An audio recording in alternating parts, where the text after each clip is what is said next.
Hello everyone, welcome back to Manassu Kannada vlogs. ಜನವರಿ 18ನೇ ತಾರೀಕು ಭಾನುವಾರದಂದು ತುಂಬಾ ಶಕ್ತಿಶಾಲಿಯಾದ ಮೌನಿ ಅಮಾವಾಸ್ಯೆಯು ಬಂದಿದೆ. ಈ ಮೌನಿ ಅಮಾವಾಸ್ಯೆ ದಿನದಂದು ಯಾವ ರೀತಿಯಾಗಿ ಪೂಜೆಯನ್ನು ಮಾಡಬೇಕು, ಅಮಾವಾಸ್ಯೆ ದಿನದ ಸಂಪೂರ್ಣ ಪೂಜಾ ವಿಧಾನವನ್ನು ಇವತ್ತಿನ ವಿಡಿಯೋದಲ್ಲಿ ತಿಳಿಸ್ಕೊಡ್ತಾ ಇದ್ದೀನಿ. ಮೊದಲಿಗೆ ಅಮಾವಾಸ್ಯೆ ತಿಥಿಯು ಯಾವಾಗ ಪ್ರಾರಂಭವಾಗಿ ಯಾವಾಗ ಅಂತ್ಯವಾಗುತ್ತೆ ಅನ್ನೋದನ್ನು ತಿಳಿದುಕೊಳ್ಳೋಣ. ಜನವರಿ 18ನೇ ತಾರೀಕು ಭಾನುವಾರ ಬೆಳಗಿನ ಜಾವ 12:03 ಅಮಾವಾಸ್ಯೆ ತಿಥಿಯು ಪ್ರಾರಂಭವಾಗಿ ಜನವರಿ 19ನೇ ತಾರೀಕು ಬೆಳಗಿನ ಜಾವ 1:21 ಅಮಾವಾಸ್ಯೆ ತಿಥಿಯು ಮುಕ್ತಾಯವಾಗುತ್ತದೆ. ಪೂರ್ತಿ ಪ್ರಮಾಣದಲ್ಲಿ ಅಮಾವಾಸ್ಯೆ ಬರುವಂಥದ್ದು. ಹಾಗೆಯೇ ಸೂರ್ಯ ಉದಯದ ತಿಥಿಯನ್ನು ಗಣನೆಗೆ ತೆಗೆದುಕೊಂಡರೆ ಜನವರಿ 18ನೇ ತಾರೀಕು ಭಾನುವಾರದಂದು ಈ ಬಾರಿ ಮೌನಿ ಅಮಾವಾಸ್ಯೆಯ ಆಚರಣೆಯನ್ನು ನಾವು ಮಾಡಬೇಕು.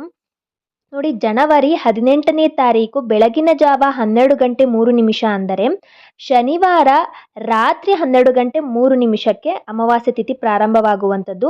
ಸೊ 12 ಗಂಟೆಯ ನಂತರ ಮತ್ತೊಂದು ದಿನವಾಗಿ ನಾವು ಕನ್ಸಿಡರ್ ಮಾಡೋದ್ರಿಂದ ನಾನಿಲ್ಲಿ ಜನವರಿ 18ನೇ ತಾರೀಕು ಬೆಳಗಿನ ಜಾವ 12:03 ಅಮಾವಾಸ್ಯೆ ತಿಥಿ ಪ್ರಾರಂಭವಾಗಿ ಜನವರಿ 19ನೇ ತಾರೀಕು ಸೋಮವಾರ ಬೆಳಗಿನ ಜಾವ 1:21 ಮುಕ್ತಾಯವಾಗುತ್ತೆ ಅಂತ ಹೇಳಿದ್ದೀನಿ. ಹೆಂಗೆ ನೋಡಿದ್ರೂ ಕೂಡ ನಮಗೆ ಪೂರ್ತಿ ಪ್ರಮಾಣದಲ್ಲಿ ಹಾಗೆಯೇ ಸೂರ್ಯ ಉದಯದ ತಿಥಿ ಬರುವಂಥದ್ದು ಜನವರಿ 18 ಭಾನುವಾರ. ಹಾಗಾಗಿ ಅಂದಿನಂದೇ ನಾವು ಈ ಬಾರಿ ಮೌನಿ ಅಮಾವಾಸ್ಯೆ ಆಚರಣೆಯನ್ನು ಮಾಡಬೇಕು. ಇನ್ನು ಮೌನಿ ಅಮಾವಾಸ್ಯೆ ಅಂದರೆ ಏನು, ಆ ದಿನದ ವಿಶೇಷತೆ ಏನು ಎಂದರೆ ಆ ದಿನ ಪೂರ್ತಿಯಾಗಿ ಮೌನ ವ್ರತಾಚರಣೆಯನ್ನು ಮಾಡಬೇಕು ಅಂತ ಅರ್ಥ. ಉಪವಾಸದ ವ್ರತ ಮಾಡ್ತೀವಲ್ಲ, ಅದಕ್ಕಿಂತ ತುಂಬಾ ಶ್ರೇಷ್ಠವಾದದ್ದು ಈ ಮೌನ ವ್ರತಾಚರಣೆ ಅನ್ನುವಂಥದ್ದು. ಮೌನ ವ್ರತಾಚರಣೆ ಅಂದರೆ ಆ ದಿನ ಪೂರ್ತಿಯಾಗಿ ಯಾರೊಂದಿಗೂ ಕೂಡ ನಾವು ಮಾತಾಡಬಾರ್ದು, ಮೌನವಾಗಿರಬೇಕು. ಈ ಋಷಿಮುನಿಗಳು ಅವರು ತಪಸ್ಸನ್ನು ಮಾಡಬೇಕಾದ್ರೆ ಹೇಗೆ ಮೌನವಾಗಿದ್ರು ನೋಡಿ, ಅದೇ ರೀತಿಯಾಗಿ ನಾವು ಕೂಡ ಮೌನವಾಗಿದ್ದು ಈ ಮೌನಿ ಅಮಾವಾಸ್ಯೆಯ ವ್ರತಾಚರಣೆಯನ್ನು ಮಾಡಬಹುದು. ಇನ್ನು ಅಮಾವಾಸ್ಯೆ ದಿನದಂದು ಯಾವ ರೀತಿಯಾಗಿ ಪೂಜೆಯನ್ನು ಮಾಡಬೇಕು ಅನ್ನೋದನ್ನು ತಿಳಿದುಕೊಳ್ಳೋಣ. ಅಮಾವಾಸ್ಯೆ ದಿನದಂದು ಬೆಳಿಗ್ಗೆ ಬೇಗನೆ ಎದ್ದು ಸ್ನಾನವನ್ನು ಮಾಡಿ ಶುದ್ಧವಾಗಿರುವಂತಹ ಬಟ್ಟೆಯನ್ನು ಧರಿಸಿ ನೀವು ಪೂಜೆಯನ್ನು ಪ್ರಾರಂಭವನ್ನು ಮಾಡಬೇಕು. ಮೊದಲಿಗೆ ಪೂಜಾ ಜಾಗವನ್ನು ಹಸುವಿನ ಗಂಜಲವನ್ನು ಹಾಕಿ ಸ್ವಚ್ಛ ಮಾಡಿಕೊಂಡು ಅಲ್ಲಿ ನೀವು ಒಂದು ಮಣೆ ಅಥವಾ ಒಂದು ಟೇಬಲನ್ನು ಹಾಕಿ ಒಂದು ಅಮಾವಾಸ್ಯೆ ಕಳಸದ ಸ್ಥಾಪನೆಯನ್ನು ಮಾಡಬೇಕು. ಅಮಾವಾಸ್ಯೆಯಲ್ಲಿ ಹೆಚ್ಚಾಗಿ ಮಹಾಲಕ್ಷ್ಮಿಯ ಪೂಜೆಯನ್ನು ಮಾಡ್ತೀವಿ. ಮಹಾಲಕ್ಷ್ಮಿಯ ಪೂಜೆಯನ್ನು ಅಮಾವಾಸ್ಯೆಯಲ್ಲಿ ನಾವು ಕಟ್ಟುನಿಟ್ಟಾಗಿ ಮಾಡುವುದರಿಂದ ಖಂಡಿತವಾಗಿಯೂ ಕೂಡ ಹಣಕಾಸಿನ ಸಮಸ್ಯೆಗಳನ್ನು ಆ ದೇವಿಯು ಕಳೆಯುತ್ತಾಳೆ. ಹಾಗೆಯೇ ಆರ್ಥಿಕವಾಗಿ ನಾವು ಸಬಲರಾಗುತ್ತೀವಿ. ಹಾಗಾಗಿನೇ ಅಮಾವಾಸ್ಯೆ ಮತ್ತು ಹುಣ್ಣಿಮೆಯ ದಿನಗಳಲ್ಲಿ ಹೆಚ್ಚಾಗಿ ಮಹಾಲಕ್ಷ್ಮಿಯ ಪೂಜೆಯನ್ನು ಮಾಡುವಂಥದ್ದು. ಮಹಾಲಕ್ಷ್ಮಿಯ ಪೂಜೆ ಅಂದರೆ ಲಕ್ಷ್ಮಿಯ ಕಳಸವನ್ನು ಸ್ಥಾಪನೆ ಮಾಡುವುದು. ಹಾಗಾಗಿ ಅಮಾವಾಸ್ಯೆಯ ದಿನದಂದು ಲಕ್ಷ್ಮೀ ಕಳಸದ ಸ್ಥಾಪನೆಯನ್ನು ಮಾಡಬೇಕು. ಯಾರು ನೀವು ಮನೆಯಲ್ಲಿ ಕಳಸವನ್ನು ಇಟ್ಕೊಂಡಿಲ್ಲ, ಬರೀ ನಾವು ಫೋಟೋಗೆ ಪೂಜೆಯನ್ನು ಮಾಡ್ತಾ ಇದ್ದೀವಿ ಅಂತ ಅನ್ನುವವರು ಬೇಕಾದರೆ ನೀವು ಅಮಾವಾಸ್ಯೆಯ ದಿನದಂದು ಅಮಾವಾಸ್ಯೆ ಲಕ್ಷ್ಮೀ ಕಳಸವನ್ನು ಸ್ಥಾಪನೆ ಮಾಡಿ ಅಮಾವಾಸ್ಯೆ ಪೂಜೆಯನ್ನು ಮಾಡ್ಬೋದು. ಇನ್ನು ಪ್ರತಿನಿತ್ಯವೂ ಕೂಡ ಒಂದು ಕಳಸವನ್ನು ಸ್ಥಾಪನೆ ಮಾಡಿದ್ದೀವಿ, ನಾವು ಅಲ್ಲಿ ಪೂಜೆಯನ್ನು ಮಾಡ್ತಾ ಇದ್ದೀವಿ ಅನ್ನುವವರು ನೀವು ಆ ಕಳಸವನ್ನೇ ಅಂದರೆ ನಾರ್ಮಲ್ ಆಗಿ ಇಟ್ಟು ನೀವು ಅಮಾವಾಸ್ಯೆಯ ಪೂಜೆಯನ್ನು ಮಾಡ್ಬೋದು. ಕಳಸದ ಸ್ಥಾಪನೆಯನ್ನು ಮಾಡಬೇಕು. ಕಳಸದ ಸ್ಥಾಪನೆಯನ್ನು ಹೇಗೆ ಮಾಡಬೇಕು ಅಂತ ಗೊತ್ತೇ ಇದೆ.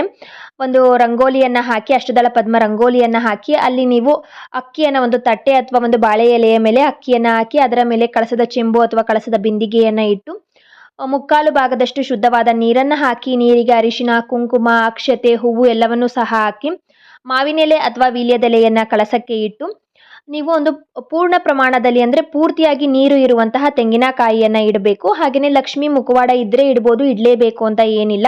ನಂತರ ನೀವು ಗೆಜ್ಜೆ ವಸ್ತ್ರವನ್ನು ಹಾಕಿ ಮರೆಯದೆ ಮಾಂಗಲ್ಯವನ್ನಂತೂ ಹಾಕಲೇಬೇಕು. ಮಾಂಗಲ್ಯ ಇಲ್ಲ ಅನ್ನುವವರು ಅರಿಶಿಣದ ಕೊಂಬನ್ನು ಕೂಡ ನೀವು ಕಟ್ಟಬಹುದು. ಹೂಗಳಿಂದ ಅಲಂಕಾರವನ್ನು ಮಾಡಿ ನೀವು ಒಂದು ನೈವೇದ್ಯವನ್ನು ಅರ್ಪಿಸಿ ತುಪ್ಪದ ದೀಪಗಳನ್ನು ಹಚ್ಚಿ ಪೂಜೆಯನ್ನು ಮಾಡಬೇಕಾಗುತ್ತೆ. ಧೂಪ ದೀಪಗಳನ್ನು ತೋರಿಸಿ ನೈವೇದ್ಯವನ್ನು ತೋರಿಸಿ ಕಾಯಿ ಒಡೆದು ಮಂಗಳಾರತಿಯನ್ನು ಮಾಡಿ ಅಮಾವಾಸ್ಯೆ ದಿನ ಯಾವ ನೈವೇದ್ಯವನ್ನು ಮಾಡುವುದು ಉತ್ತಮ ಅನ್ನೋದಾದರೆ ಮೊಸರನ್ನವನ್ನು ನೈವೇದ್ಯವಾಗಿ ಮಾಡಿ. ಪ್ರತಿ ಅಮಾವಾಸ್ಯೆಯಲ್ಲೂ ಕೂಡ ಮೊಸರನ್ನವನ್ನು ನೈವೇದ್ಯವಾಗಿ ಇಟ್ಟು ಮಹಾಲಕ್ಷ್ಮಿಯ ಪೂಜೆಯನ್ನು ಮಾಡಬೇಕು. ಹಾಗಾಗಿ ಮೊಸರನ್ನವನ್ನು ಅಮಾವಾಸ್ಯೆ ದಿನದಂದು ನೈವೇದ್ಯವಾಗಿ ಅರ್ಪಿಸಿ.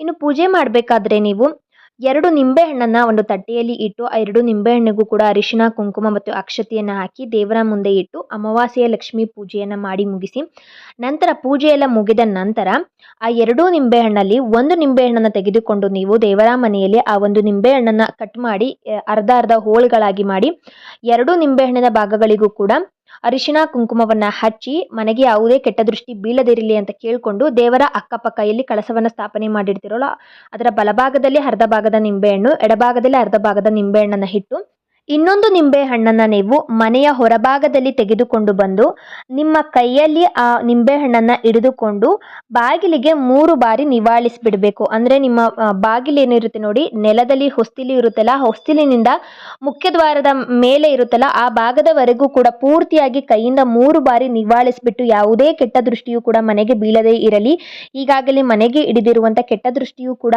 ಕಳೆಯಲಿ, ಯಾವುದೇ ಕೆಟ್ಟ ಕಣ್ಣು ಕೂಡ ನಮ್ಮ ಮನೆಯ ಮೇಲೆ ಬೀಳಬಾರದು ಅಂತ ಕೇಳಿಕೊಂಡು ನೀವು ಆ ನಿಂಬೆ ಹಣ್ಣನ್ನ ಅಲ್ಲೇ ಹೊಸ್ತಿಲಿನ ಮೇಲೇನೆ ಇಟ್ಟು ಕಟ್ ಮಾಡಬೇಕು. ಅರ್ಧ ಅರ್ಧ ಭಾಗಗಳಾಗಿ ಮಾಡಿ ಆ 2 ಭಾಗಗಳಿಗೂ ಕೂಡ ಅರಿಶಿಣ ಕುಂಕುಮವನ್ನ ಹಚ್ಚಿ ಹೊಸ್ತಿಲಿನ ಎಡಭಾಗದಲ್ಲಿ ಒಂದು ಅರ್ಧ ಭಾಗ, ಹೊಸ್ತಿಲಿನ ಬಲಭಾಗದಲ್ಲಿ ಅರ್ಧ ಭಾಗವನ್ನ ಇಡಬೇಕು. ಈ ರೀತಿಯಾಗಿ ಪ್ರತಿ ಅಮಾವಾಸ್ಯೆಯಲ್ಲೂ ಕೂಡ ಮಾಡೋದ್ರಿಂದ ಮನೆಗೆ ಯಾವುದೇ ಒಂದು ಕೆಟ್ಟ ದೃಷ್ಟಿ ಅನ್ನೋದು ಬೀಳೋದಿಲ್ಲ. ಹಾಗೇನೆ ಮನೆಯಲ್ಲಿರುವಂತಹ ನೆಗೆಟಿವಿಟಿ ಅನ್ನೋದು ಕೂಡ ನಿವಾರಣೆಯಾಗುತ್ತದೆ. ಈ ರೀತಿಯಾಗಿ ಸರಳವಾಗಿ ಅಮಾವಾಸ್ಯೆ ಪೂಜೆಯನ್ನು ಮಾಡಿ, ಈ ಅಮಾವಾಸ್ಯೆ ಅಂತನೆಲ್ಲ ಪ್ರತಿ ಅಮಾವಾಸ್ಯೆಯಲ್ಲೂ ಕೂಡ ಈ ರೀತಿಯಾಗಿ ಸರಳವಾಗಿ ಪೂಜೆಯನ್ನು ಮಾಡುವುದರಿಂದ ಸಾಕಷ್ಟು ಶುಭ ಫಲಗಳನ್ನು ನಾವು ಪಡೆದುಕೊಳ್ಳಬಹುದು. ಈ ಅಮಾವಾಸ್ಯೆ ಪೂಜೆಯ ಮಾಹಿತಿ ನಿಮ್ಗೆ ಏನಾದರೂ ಇಷ್ಟ ಆಗಿದ್ದರೆ ಮನಸ್ಸು ಕನ್ನಡ ವ್ಲಾಗ್ಸ್ ಚಾನಲ್ಗೆ ಸಬ್ಸ್ಕ್ರೈಬ್ ಮಾಡಿಕೊಳ್ಳಿ.